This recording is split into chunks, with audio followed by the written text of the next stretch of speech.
now that we understand the relationship between savings and investment in the economy, I want to look at just one of many financial markets that exist. We're going to be looking at here the market for loanable funds. So here on the x-axis we've got loanable funds, we've got the quantity of loanable funds here, and then on the y-axis we've got the price, as you would typically look at anything in economics here, where we've got some sort of quantity of a good and then the price of that good. So the interest rate here would really be the price of that good, and I'm going to mark that here as well. We're really looking at this as the price, and here loanable funds, this is the quantity of loanable funds. We obviously have a supply and a demand of loanable funds, and when I say loanable funds, this is the amount of money that can be lent to institutions or to individuals who want to make investments. And so we've got the supply and the demand of loanable funds, and let's think through what each of these might be. The supply itself, well, this is really the supply of savings in the economy.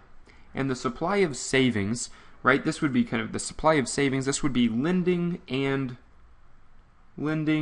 savings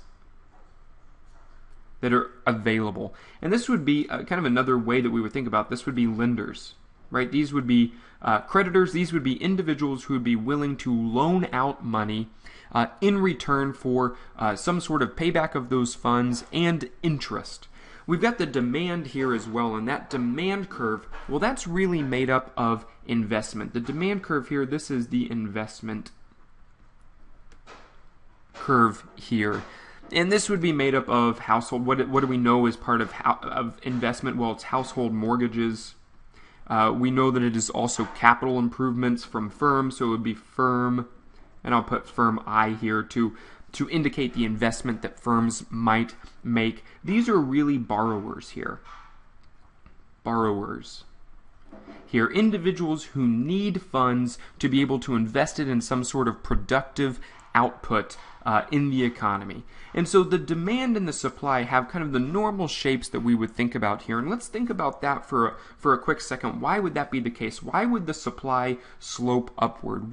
Well, it's really dependent on the price here. So first, I guess, let's find the equilibrium point. And this equilibrium point right here, this would be some sort of quantity of loanable funds that would be the amount that would be available in the economy. This might be something like I don't know, $10 billion, or something of that nature. And then here we would be looking at the price to loan out that money, the price of what borrowers would have to pay, and this would be the interest rate. So this is going to be your, I might mark that as I. This would be kind of our interest rate here. And I want to be kind of clear about a few things that are going on here. So one, the interest rate itself. Here we're talking about the real interest rate. Anytime we're talking about the interest rate in these types of terms, we're almost always talking about the real interest rate where we have adjusted for inflation, So this would be adjusted for inflation. We've taken into account the fact that prices would increase. And what is this interest rate here on the market? Well, this would be the interest rate. This would be what borrowers pay. What borrowers pay. And this is what they pay for the right to have individuals lend them money. So if we think about the supply and the demand, what's actually going on here? Well, on the supply side, if the interest rate were to increase, then more funds would be available. So you can think about, we've got this amount of funds that would be available at a low interest rate, at a low premium that you receive for the right of lending out your money. However, as that interest rate increases, as you can get more interest on your loans, there are more and more individuals who would be willing to lend, to other institutions. They would be able to lend that would increase their savings, or there would be an increase, as the interest rate increases, there would be an increase in the quantity supplied of loanable funds,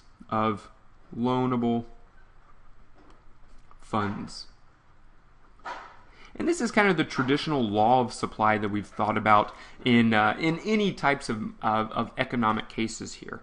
On the demand side, obviously we've got kind of the law of demand in effect as well, that as the price increases, quantity would decrease, right? Or as the price decreases, quantity increases. The quantity of loanable funds that would be demanded. And so what do we see here? Well, I can write this in the other sense. As the interest rate, right, as the interest rate decreases, we would tend to see an increase in the quantity demanded of loanable funds.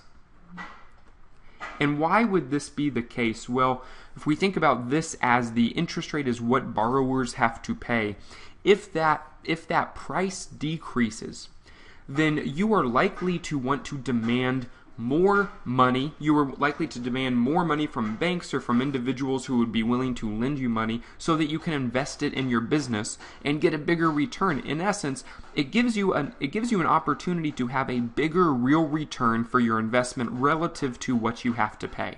Because in the most simplistic case, what is the interest rate, right? The interest rate. Well, let's say that this interest rate here is equal to 7%. And there's a number of ways that this could take effect, right? It could take effect as a mortgage where you have to pay principal and interest back as an individual who has demanded loanable funds. You would have to pay interest and principal back every month for 360 months, for example.